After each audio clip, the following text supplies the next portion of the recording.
Good morning guys. Tingnan mo guys. Buo tayo ng papaya guys. Ayun. Hinog na. Tinanim natin ng papaya guys. Hinog na. Dito tayo. Ayan. Gawin natin ito. Baka kainin pa ng ibon. Ayun guys. Isa na lang. Pero malaki. Native to siya. Masarap to. Ayun. Ito meron pang kakao. Yung chocolate. Ayun guys, so sakto lang yan. Pukunin natin ito, mahinog na ito eh.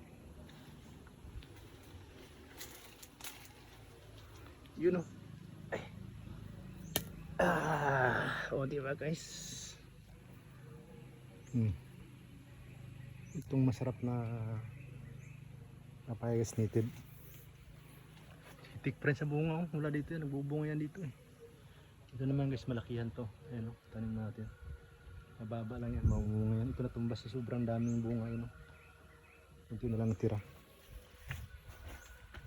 Ito na nga guys. Papaya native guys. Pero masarap to. Masarap din to sa tinula. Grabing hindi siya madaling malusaw. Di ba? Yung mga tanim tayo na saging ngayon. Ito yung kardaba guys. Pag lumaki yan, pag magmabunga yan, lalaki ng bunga yan. Yan tinaga natin saging balabo. Ito, kardaba to guys. Yun naman karikit. Daming gulay sayote. Dito magbubungan na rin yung ano natin. Ay may tanglad. Kung gusto mong magtinula, may tanglad na may papaya. Manok na lang kulang.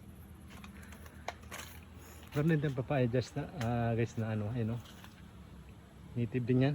Ayan, malaki na tumba na sa daming bunga. Tapos yan, hindi pa natin nakunan yan. Di ba? Sa likod bahay lang yan guys. Pag magtanim-tanim ka, hindi ka magugutom. Pag mayroong magtanim ka rin ng palay, hindi ka rin magugutom, di ba? Bilhin mo na lang, asin bitsin na lang. Di ba guys? Ito meron din sitaw natin. Sili. Mas mga siling labuyo. Siling native. Meron din siling puti. Di ba guys? Yun na nga. Basta magsipag ka lang magtanim, hindi ka na magugutom. So yung mga niyog, dami yung bunga. Hitik sa bunga yung mga niyog natin. Ang lalaki pa naman sa isang puno guys. Yun nahulog na.